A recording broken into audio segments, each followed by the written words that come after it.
Buenos días y bienvenidos a nuestra exposición acerca de la espectroscopía Raman. Esperamos que les guste. Buenos días, mi nombre es Ezequiel González y mi grupo va a exponer acerca de la espectroscopía Raman.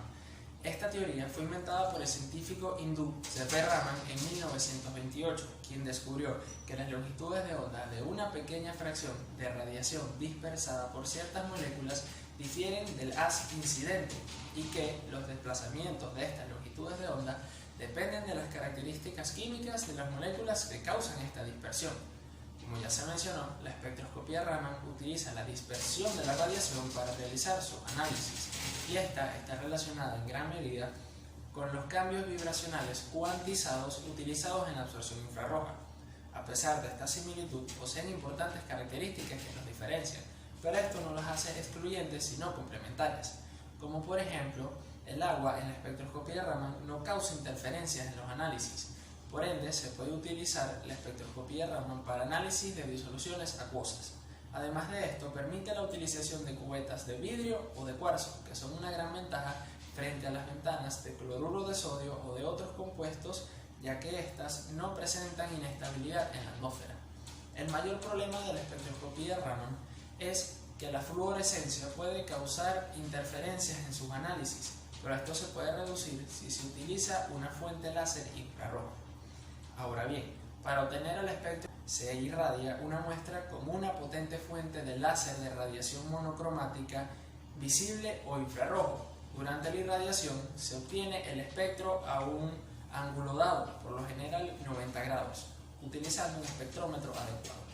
La radiación emitida tiene dos tipos de dispersión, la dispersión Rayleigh y la dispersión Raman. La dispersión Rayleigh, en este caso de la espectroscopía Raman, no presenta interacción o intercambio de energía entre los fotones incidentes y el sistema. Por tanto, las longitudes de onda del láser incidente serán iguales a las longitudes de onda de la dispersión de la radiación o de la radiación dispersada. Por otra parte, la dispersión Raman sí presenta un cambio de energía. Como podemos observar, tenemos los cambios Stokes y anti-Stokes. Estos cambios Stokes se presentan cuando hay una excitación en los niveles vibracionales de energía y se obtiene una energía de menor nivel que el de la excitación dispersada, mientras que las anti-Stokes presentan también un cambio en los niveles por excitación en los niveles vibracionales, pero estos presentan una energía mayor a la de la energía de la radiación dispersada. Como podemos ver en el ejemplo, tenemos una muestra de tetracloruro de carbono que es irradiada por una fuente láser de argón a 488 nanómetros. Podemos ver la dispersión Rayleigh a la misma longitud de onda. Esta es la línea de mayor intensidad. Podemos ver a su izquierda con una menor intensidad y energía a 218, 314 y 459 líneas del espectro que hacen mención o alusión a las líneas Stokes, mientras que podemos ver líneas del lado derecho con mayor energía o muy poca intensidad a la misma distancia en nanómetros, 218, 314 y 459. Debido a que estas últimas presentan muy poca intensidad, suelen ser excluidas para los análisis de los espectros de espectroscopía Raman. Las líneas anti-Stokes son utilizadas para los análisis de espectros Raman cuando el espectro se trata de fluorescencia. Como mencionamos al principio, la fluorescencia causa interferencia de estos análisis, pero estas interferencias son causadas únicamente en las líneas Stokes. Por eso, para efectos de espectros de fluorescencia de espectroscopía Raman, se consideran a las líneas anti-Stokes para realizar dicho análisis. Gracias.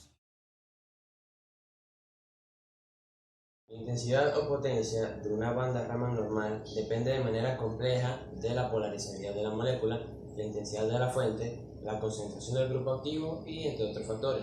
Cuando no hay absorción, la potencia de la emisión Raman aumenta con la cuarta potencia de la frecuencia de la fuente. No obstante, esto a veces puede usarse como una ventaja debido a la probabilidad de que la radiación ultravioleta pueda generar una fotodescompensación del analito. Las emisiones Raman son directamente proporcionales a la concentración de la especie activa. Desde este punto de vista podemos ver que la espectroscopía Raman es más similar a la fluorescencia que a la absorción, donde la relación entre la concentración e intensidad es logarítmica. En relación a toda esta información, que lleva una relación con la intensidad y la frecuencia, las mediciones Raman nos sirven para determinar una variable más que es útil a la hora de determinar estructuras moleculares, a saber, de la relación de despolarización. En este aspecto tenemos que tener muy en cuenta la diferencia entre los términos polarizabilidad y polarización. La polarizabilidad describe una propiedad molecular que tiene que ver con la deformidad del enlace, mientras que la polarización es una propiedad del haz de radiación que describe el plano en donde vibra la radiación. Cuando obtenemos los espectros Raman mediante una radiación polarizada en el plano, podemos observar que esta radiación dispersa está polarizada en diferentes direcciones. También tenemos que tener en cuenta que hay una dependencia de la simetría de estas vibraciones generadas por una difusión. Desde un punto de vista científico, también podemos obtener la relación de despolarización, añadiendo una lámina Polaroid o algún otro polarizador en el monocromador. Buenos días, mi nombre es Nemaciel. Acá una muestra de detalle del mapa mental. Buenos días, mi nombre es Mariel Rivas. Los instrumentos para la espectroscopía Raman moderna constan principalmente de una fuente láser, un sistema para iluminar la muestra y un espectrómetro adecuado. Las fuentes utilizadas en la espectroscopía Raman moderna son rayos láser, porque su alta intensidad es necesaria para producir difusión Raman lo suficientemente intensa.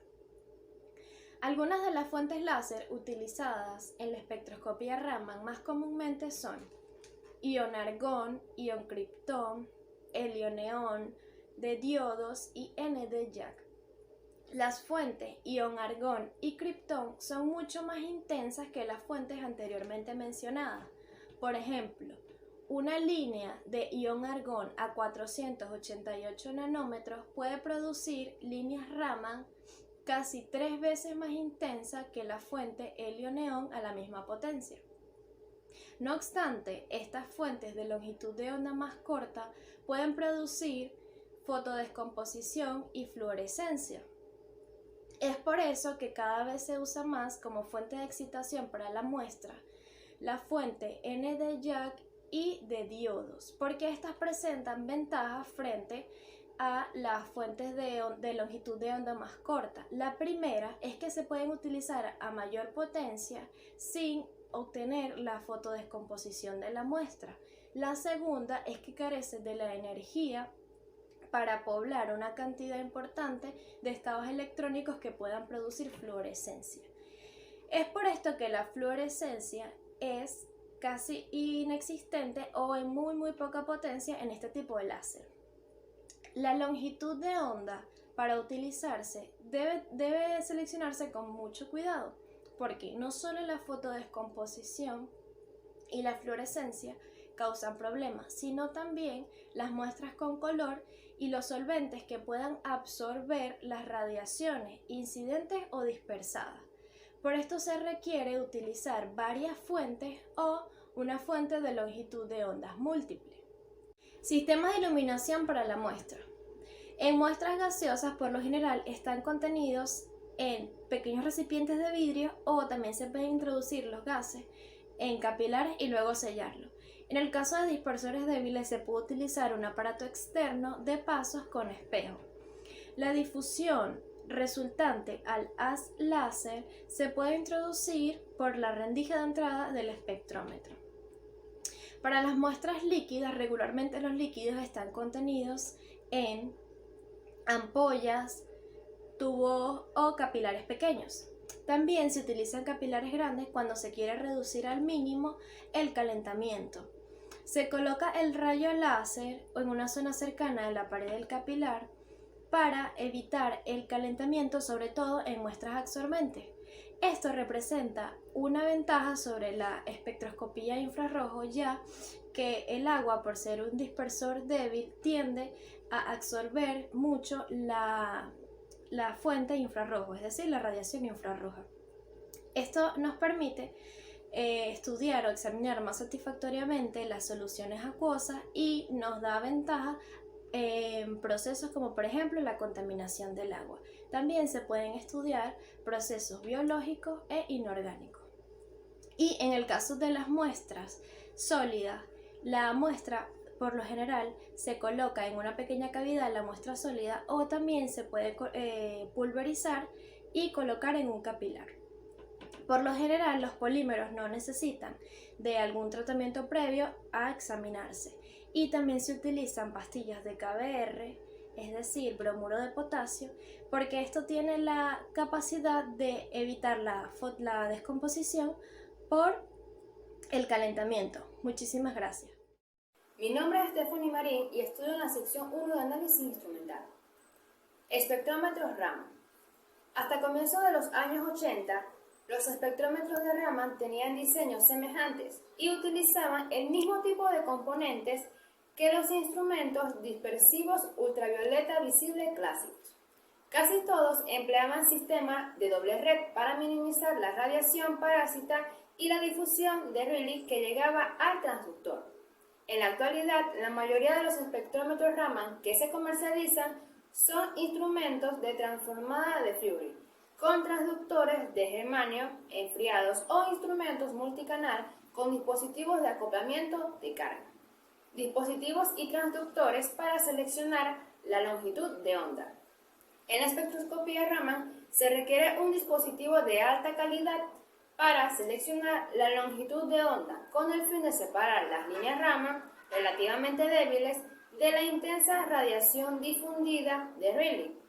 Los espectrómetros Raman dispersivos tradicionales estaban equipados con monocromadores de doble y hasta triple red con este objetivo. En los años recientes, los filtros de interferencia holográficos fueron de gran ayuda, a tal punto que se eliminaron en las prácticas la necesidad de monocromadores de las redes múltiples.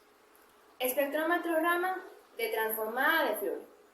El instrumento Raman de transformada de Fourier está equipada con un interferómetro de Michelson, similar al que se usa en los espectrómetros y ejes de transformada de Fourier, con un rayo láser ND-YAG de onda continua. El uso de una fuente de 1064 nanómetros elimina virtualmente la fluorescencia y la fotodescomposición de la muestra. Por lo tanto, los colorantes y otros compuestos fluorescentes pueden ser estudiados con los instrumentos Raman de transformada de Fourier.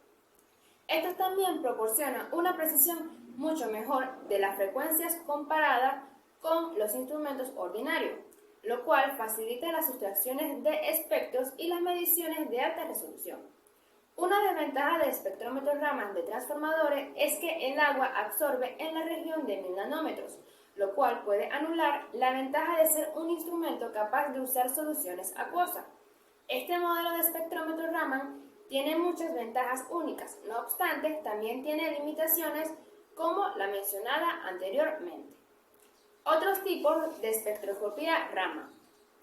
Con el desarrollo de los rayos láser sintonizables a principios de los años 70, surgieron varios métodos nuevos de espectroscopía Raman. Estos son espectroscopía Raman de resonancia, espectroscopía Raman de superficie aumentada y espectroscopía Raman no lineal.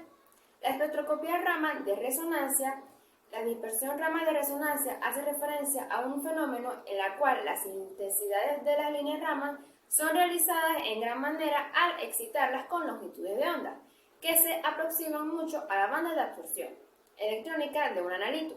La intensidad de las líneas en un experimento de Raman de resonancia aumenta con rapidez cuando la longitud de onda de excitación se aproxima a la longitud de onda de la banda de absorción electrónica. Por consiguiente, se necesita un láser sintonizable para conseguir el mayor incremento de señal en un intervalo ancho de máximo de absorción. Espectroscopía Raman de superficie aumentada. En este tipo de espectroscopía se aplica la obtención de espectros Raman a la manera usual, de muestras que se absorben sobre la superficie de partículas metálicas, coloidales, casi siempre plata, oro o cobre, o bien sobre superficies rugosas de trozos de estos metales, por razones que apenas se empiezan a entender, al menos semi-cuantitativamente, las líneas Raman de las moléculas absorbidas se intensifican a menudo en un factor de 10 elevado a la 3 a 10 elevado a la 6. Espectroscopía Raman no lineal.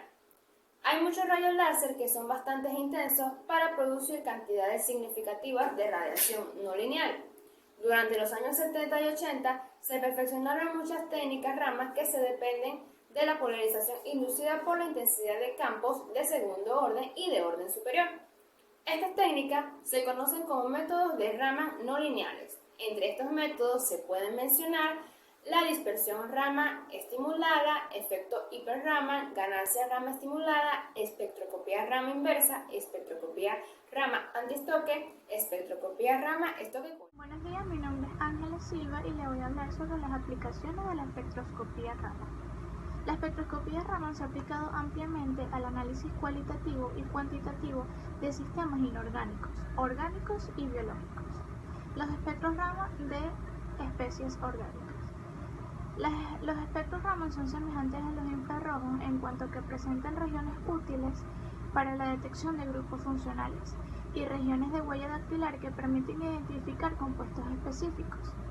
La espectroscopía Raman proporciona más información acerca de ciertos tipos de compuestos orgánicos a diferencia de los infrarrojos, como por ejemplo, la vibración de tensión del doble enlace en las oles finas produce una absorción muy débil que en el infrarrojo es muy difícil de detectar. La espectroscopía Raman también es una excelente herramienta para estimar el tamaño del anillo en parafinas cíclicas. Aplicaciones biológicas. La espectroscopía Raman se ha aplicado ampliamente al estudio de sistemas biológicos. Entre las ventajas de esta técnica se encuentran la pequeña cantidad de muestra requerida, la mínima interferencia del agua y la sensibilidad con respecto a los factores conformacionales y del entorno. Las aplicaciones cuantitativas. Los espectros Raman tienden a mostrar menos picos que los infrarrojos y como consecuencia es menos probable el solapamiento de los picos en las muestras y las medidas cuantitativas son mucho más sencillas. Los compartimentos de muestras Raman no están sujetos al ataque de la humedad y pequeñas cantidades de agua en la muestra no interfieren. A pesar de las ventajas, esta técnica no ha sido explotada lo suficiente para el análisis cuantitativo. Y esta falta de uso se debe al elevado costo de los espectrómetros con respecto a la instrumentación de absorción. Es posible realizar análisis de muestras muy pequeñas debido a que los haces de láser pueden enfocar con mucha precisión, y estos instrumentos son denominados microsondas de láser. Espectros Raman de especies inorgánicas. La técnica Raman suele ser superior al infrarrojo para la investigación espectroscópica de sistemas inorgánicos, debido a que pueden utilizarse disoluciones acuosas. Los espectros Raman proporcionan información útil con respecto a la composición, estructura y estabilidad de los compuestos de coordinación, como por ejemplo, varios complejos de halógenos y halogenoides presentan espectros Raman y de este modo pueden investigarse. Los enlaces metal-oxígeno también son activos en Raman. Además, se han calculado las constantes de disociación de ácidos fuertes como el ácido sulfúrico, ácido nítrico y ácido selénico mediante la espectroscopía Raman. Hemos llegado al final, muchísimas gracias por su atención, feliz día.